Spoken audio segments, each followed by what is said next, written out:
U.S. President Donald Trump lashing out at both Israel and Iran today, blaming them for violating a fragile, hours-old ceasefire that he had brokered and which has potentially brought the Middle East back from the brink of a broader regional war. It isn't so much Trump's frustration and anger that is grabbing global headlines, it's the language he chose to express it. Trump spoke to reporters when leaving for the NATO summit in the Netherlands. And before we play this, a warning, what you're about to hear is unedited. His comment is brief but contains an expletive. Some of our viewers may find it offensive. You know what? We basically have two countries that have been fighting so long and so hard that they don't know what the fuck they're doing. Do you understand that?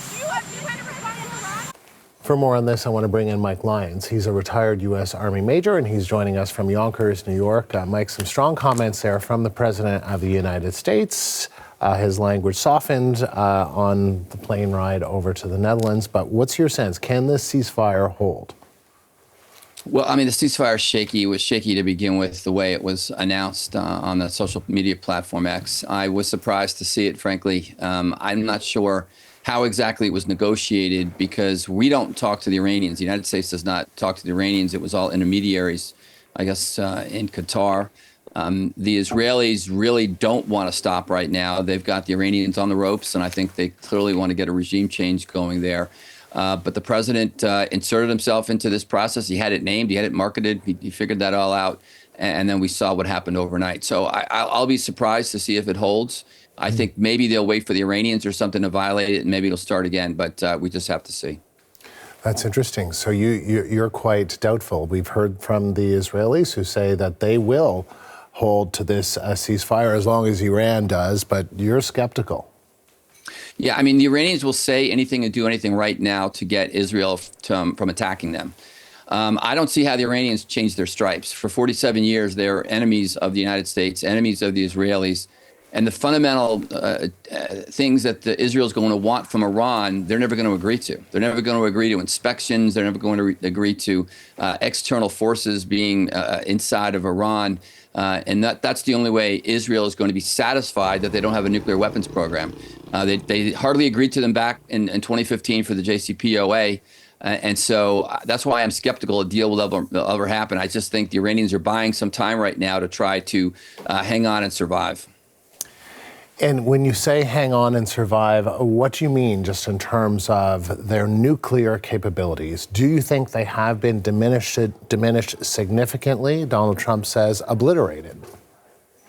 I mean, the word obliterated is probably not the right choice, but they've been seriously degraded. But it's really unclear specifically, but definitely pushed out for many years at this point. The targets were successful, no question about that. If you notice from those satellite shots, though, that there was no crater on the inside, so that the built-up area underneath must have been very significant with concrete, as it still withstood a lot of impact that took place there.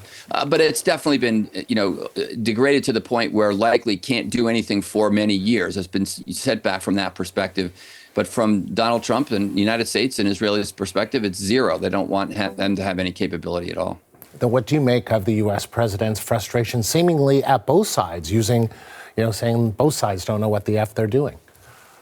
Again, surprised by that comment. I think it's more directed to Israel as they were looking to go ahead and attack some more targets. If you look at the last few days, they were going after regime centers of gravity, attacking Republican Guard divisions and police forces. The army, if there is a revolution in Iran, the army will have a big say in it. The generals that have that equipment, that run the military, will determine who really takes over. Maybe the leadership will just leave. Maybe they'll go into exile. But that's what I think the Israelis are hoping for, which is why they really don't want a ceasefire right now. I just want to let our viewers know that the president has arrived in The Hague and is meeting being greeted by the King and Queen of the Netherlands for that NATO summit. So that's what you're looking at on the right of your screen. So the president's saying that he says when it comes to a regime change, if there is a regime change, there is one, but that could lead to chaos. So where do you think all of that is? Well, the United States can't have its fingerprints on any regime change. I think the focus of the mission was to destroy the nuclear capability, and that was accomplished. It's been at least put off. The last two times the United States took large formations of troops into the Middle East, they were unsuccessful. I shouldn't say that. During Desert Storm, that mission was successful, but the second and the most recent one wasn't. And so because of that, we need to learn that lesson. And this time I think we have. We're with our ally Israel. That's going to lead the fight right now. And if there is regime change, it happens inside. That Colin Powell rule, you break it, you bought it, I don't think applies here for the United States. And I'm sure we'll do whatever we can on the other side to it, but we're going to take no responsibility whatsoever. So do you expect this war against Iran, led by Israel, to escalate and continue to involve the United States in the days ahead?